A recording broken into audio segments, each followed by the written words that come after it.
Assalamualaikum warahmatullahi wabarakatuh. Anak-anak kelas 7 MTS Nurul Falah, selamat datang kembali di video pembelajaran bahasa Indonesia. Bagaimana kabar kalian? Semoga kalian selalu dalam keadaan sehat ya.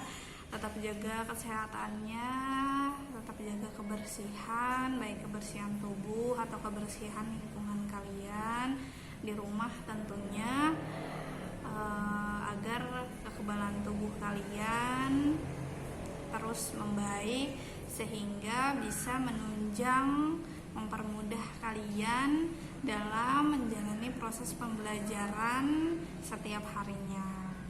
Oke, untuk pertemuan sebelumnya kita sudah menyelesaikan materi bab teks prosedur. Terakhir kita mempelajari tentang langkah-langkah membuat teks prosedur. Nah, sekarang kita memasuki bab yang baru, bab terakhir untuk semester 1, itu tentang teks laporan Teks laporan hasil observasi. Teks laporan hasil observasi, kita masuk ke dalam pengertiannya. Teks laporan hasil observasi. Apa sih maksud dari teks laporan hasil observasi? Jadi dalam membuat teks laporan hasil observasi tentunya harus melakukan observasi. Observasi itu apa? Observasi itu pengamatan, penelitian ya. Harus melakukan pencarian terlebih dahulu tentang tema yang akan dibuat dalam menyusun laporan. Jadi tentunya dalam teks laporan hasil observasi kita harus melakukan kegiatan observasi atau pengamatan yang dilakukan secara sistematis tentunya. Jadi isi dari teks laporan hasil observasi itu tersendiri merupakan informasi-informasi tentang suatu objek atau hasil situasi atau hasil dari investigasi yang telah dilakukan secara sistematis. Jadi informasi-informasi apa saja yang didapatkan pada saat melakukan kegiatan observasi. Nah, itu ditulis di dalam teks laporan hasil observasi. Jadi kalau kita belum mengadakan kegiatan observasi atau investigasi atau penelitian terlebih dahulu, kita tidak bisa menulis teks laporan hasil observasi. Itu yang dimaksud dengan pengertian dari teks laporan hasil observasi. Ya. Nah, di buku kalian ada di halaman 84 tentang ciri, tujuan, dan isi teks laporan hasil observasi. Bisa disimak bersama. Yang pertama, teks laporan hasil observasi itu disusun secara runtut. Nah, nanti kita mempelajari strukturnya seperti apa teks laporan hasil observasi ya. Jadi ditulis secara sistematis. Lalu data teks laporan hasil observasi bersifat meyakinkan. Nah, jadi di dalam teks laporan hasil observasi ini membutuhkan data-data. Data-data kita temukan kapan? Ya pada saat kita melakukan kegiatan pengamatan atau penelitian gitu. Kita menemukan data. Nah, datanya ini harus bersifat meyakinkan. Jadi tidak hanya berdasarkan opini penulisnya saja. Jadi harus berdasarkan fakta yang sebenar-benarnya ya. Nah, yang bisa dapat dibuktikan kebenarannya nih, poin yang ketiga. Lalu juga observasi disusun dengan bahasa yang jelas dan mudah dipahami. Lalu isi yang dibahas adalah ilmu tentang suatu objek atau konsep. Setelah itu, objek yang dibahas itu harus bersifat umum sehingga menjelaskan ciri umumnya, termasuk kategori atau kelompok. Ya, terus yang terakhir, merinci objek atau hal secara sistematis dari sudut ilmu, baik itu definisi, klasifikasi, jabaran, atau ciri objek. Nah, kalian kan sudah belajar kan di awal tentang teks deskripsi. Nah, di dalam teks hasil observasi itu ada bagian deskripsinya juga nanti. Jadi kalian deskripsikan dulu objek apa yang kalian teliti, lalu kalian hasilnya seperti apa, langkah-langkah penelitiannya seperti apa, itu dijelaskan di dalam teks laporan hasil observasi. Next pertemuan kita mempelajari struktur dari teks laporan hasil observasi. Nah, tadi sudah pengertian, ciri, tujuan, dan isi teks. Lalu di sini terdapat ciri bahasa dari teks laporan hasil observasi. Bahasa yang digunakan dalam penulisan teks laporan observasi itu menggunakan kata istilah. Istilah itu suatu kata yang memiliki arti. Ya, jadi kata yang dengan cermat mengungkapkan makna konsep.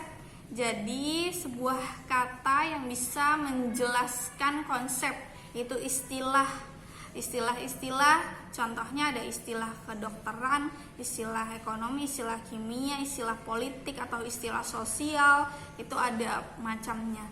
Contohnya kalau istilah biologi misalnya ekosistem. Ekosistem itu apa? Tempat tinggal makhluk hidup kan, ekosistem. Terus juga apalagi istilah-istilah kedokteran seperti penyakit flu kan, influenza itu penyakit apa? Nah, itu ada penjelasannya kan, itu istilah. Nah, seperti itu maksud dari kata istilah. Jadi gabungan kata yang bisa mengungkapkan makna konsep, ya. Nah, setelah itu bahasa yang digunakan itu harus menggunakan kata baku. Kata baku, jadi tidak menggunakan kata sehari-hari atau kata gaul ya, nggak ada. Jadi menggunakan kata baku dalam penulisan teks laporan hasil observasi. Kata baku itu merupakan kata-kata yang disesuaikan dengan kaidah kebahasaan Indonesia.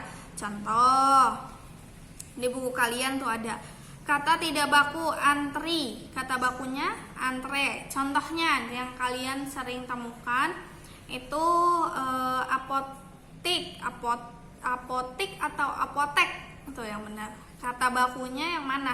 Kata bakunya yang apotik atau apotek?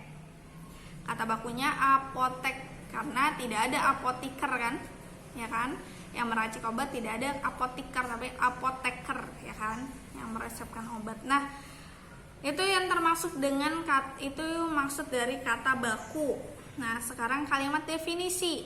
Kalimat definisi ini merupakan kalimat yang mengungkapkan makna, keterangan atau ciri utama dari orang, benda, proses atau aktivitas. Jadi, definisi di sini untuk mengungkapkan suatu arti dari kata tersebut. Ya, definisi. Definisi dari ekosistem apa? Nah, itu istilah ekosistem itu kan istilah.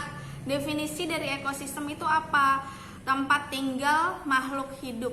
Ekosistem adalah tempat tinggal makhluk hidup. Nah, itu maksud dari kalimat definisi, ya. Jadi di sini antara istilah, kata baku, kalimat definisi itu saling berkaitan ya dalam penulisan teks hasil observasi. Jadi ditandai biasanya kalimat definisi itu diberikan tanda dengan kata adalah. Ini contohnya di buku kalian. Gizi adalah zat makanan pokok yang diperlukan bagi pertumbuhan dan kesehatan badan. Itu ya. Jadi ditandai dengan kata adalah, itu konjungsi adalah, kata sambung adalah. Oke, itu yang dimaksud dengan kalimat definisi. Selanjutnya kalimat klasifikasi yang terakhir itu kalimat yang berisi pengelompokan berdasarkan ciri-ciri atau sifat tertentu. Contohnya di dalam buku kalian, protein dapat dikelompokkan menjadi dua, yaitu protein nabati dan protein hewani. Lalu ada apa lagi ya kalau klasifikasi? Hewan misalnya. Hewan dapat dikelompokkan menjadi dua. Ada hewan bertelur dan hewan beranak. Nah, itu kan. Nah, seperti itu tuh pengelompokan atau yang disebut dengan kalimat klasifikasi. Nah, itu merupakan pengertian Lalu ciri tujuan, isi dari teks laporan hasil observasi, dan juga tadi terakhir ciri bahasa dari teks laporan hasil observasi. Ya, Ibu ulang kembali, Ibu resum. Jadi teks laporan hasil observasi itu merupakan teks yang berisi tentang informasi yang berkaitan tentang suatu objek atau situasi yang telah dilakukannya investigasi penelitian yang secara sistematis itu. Nah, ciri-cirinya tadi sudah dibahas secara detail. Dalam penulisannya harus sistematis, lalu juga harus menggunakan data yang bisa diuji kebenarannya berdasarkan fakta, tidak hanya berdasarkan opini saja. Lalu juga isi yang dibahas juga harus sesuai dengan ilmu atau suatu objek atau konsep yang akan diteliti. Itu ciri-cirinya, beberapa ciri-ciri yang Ibu resum. Lalu yang terakhir, ciri bahasanya atau bahasa yang digunakan di dalam teks laporan hasil observasi itu menggunakan istilah, kata baku, kalimat definisi, dan kalimat klasifikasi. Baik, untuk materi kelas 7 Bahasa Indonesia Ibu cukupkan sampai di sini. Semoga materi yang Ibu sampaikan kalian bisa menyerapnya dan mengerti dengan baik. Kalau memang masih kurang mengerti, bisa tanyakan Ibu langsung di mana yang nggak ngertinya. Dan bisa juga dengan mendengarkan video ini secara berulang ya. Itu saja dari Ibu, terima kasih. Semoga kalian selalu dalam keadaan sehat, keluarga juga selalu dalam keadaan sehat. Ibu akhiri, assalamualaikum warahmatullahi wabarakatuh.